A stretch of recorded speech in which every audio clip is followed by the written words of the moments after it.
मुतवक्के हैं। सीधी तस्वीरें पार्लियामेंट से। आइटम नंबर 1 श्रीमती निर्मला सीतारमण जी, आप बैठ जाए माननीय सदस्य, प्लीज माननीय सदस्य, प्लीज माननीय सदस्य, please.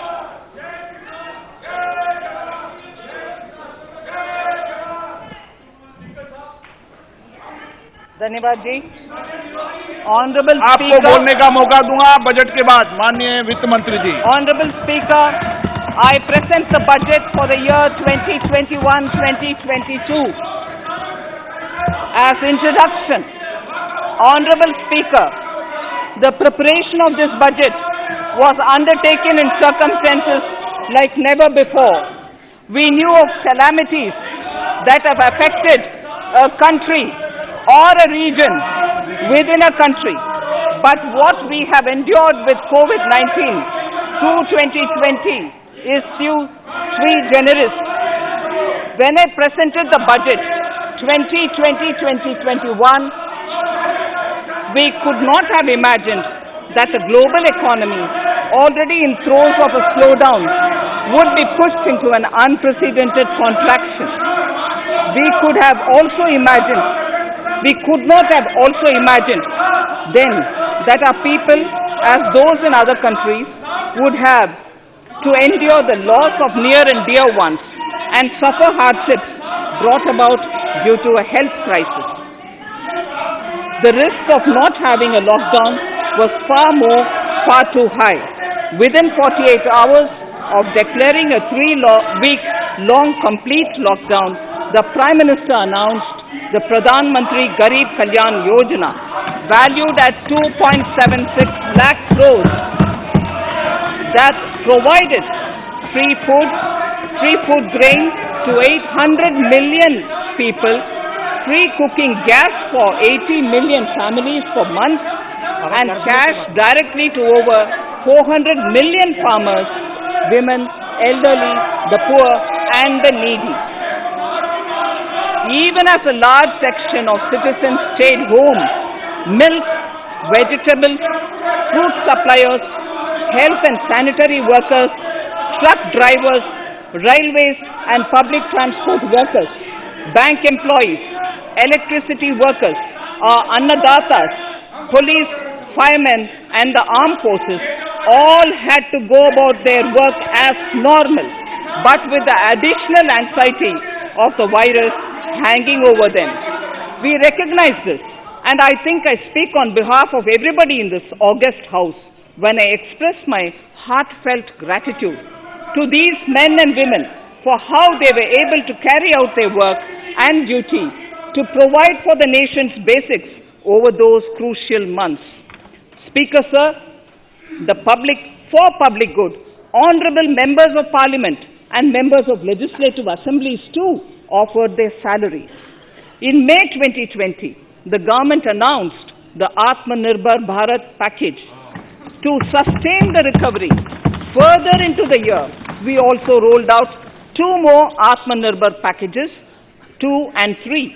Total financial impact of all the Atmanirbhar Bharat packages, including measures taken by the RBI, was estimated to be about 27.1 lakh crores, which amounts to more than 13% of our GDP. As a government, we kept a watch on the situation and were proactive in our responses. The government, led by the Prime Minister, stretched its resources to deliver for most vulnerable sections of our society, the poorest of the poor, the Dalits, the tribals, the elderly, the migrant workers and our children. The Pradhan Mantri Garib Kalyan Yojana, the 3 Atmanirbhar packages and announcements made later were like 5 mini budgets in themselves. The Atmanirbhar packages accelerated our pace of structural reforms, redefinition of MSMEs, commercialization of the mining sector, agriculture and labor reforms, privatization of public sector undertakings, one nation, one ration card, production-linked incentive schemes are some of the notable reforms carried out during this period. Faceless income tax assessment, DBT, and financial inclusion are the others. Today, India has 2 vaccines available and has begun medically safeguarding not only her own citizens against COVID-19, but also those of 100 or more countries. It is added comfort to know that 2 or more vaccines are also expected soon. Honorable Prime Minister launched the vaccination drive by crediting and thanking our scientists. We are ever grateful for the strength and rigor of their efforts. Having said that, we are all reminded time and again that our fight against COVID-19 continues into 2021.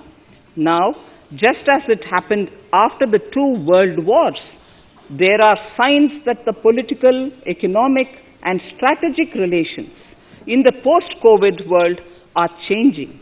This moment in history is the dawn of a new era, one in which India is well poised to truly be the land of promise and hope.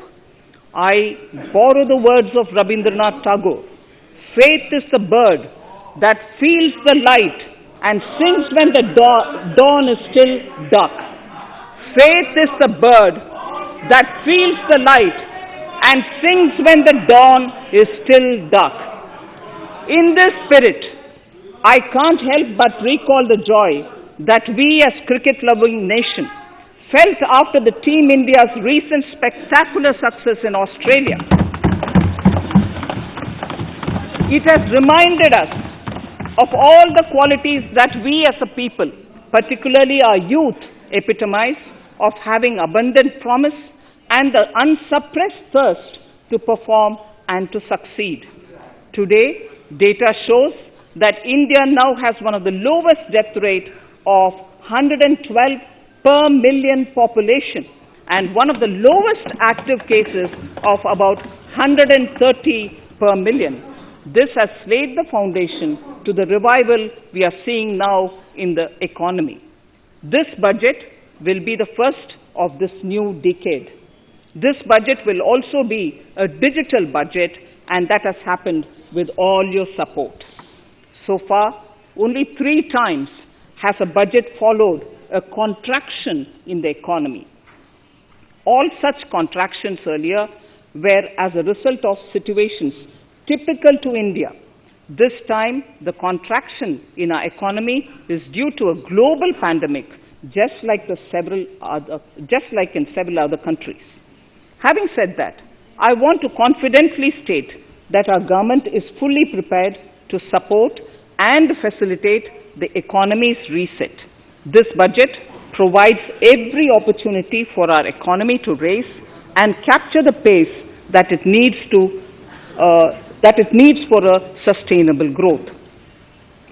2021 is the year of many important milestones for our history. I mention a few of these. It is the 75th year of independence, 60 years of Goa's accession to India, 50 years of the 1971 India-Pakistan War. It will be the year of the 8th census of independent India.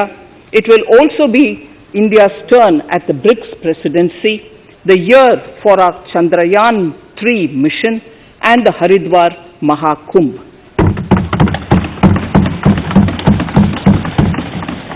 Honorable Speaker, before I commence part A of the budget, I want to take a moment to acknowledge how isolating and distancing seemed like insurmountable challenges for a country like ours that has people coming together in times of crisis. It hurts us in many ways. It hurt us in many ways. I bow my head in respect to every citizen for the endurance shown in facing what was an undeniably a tough year for all our physical and mental well-being.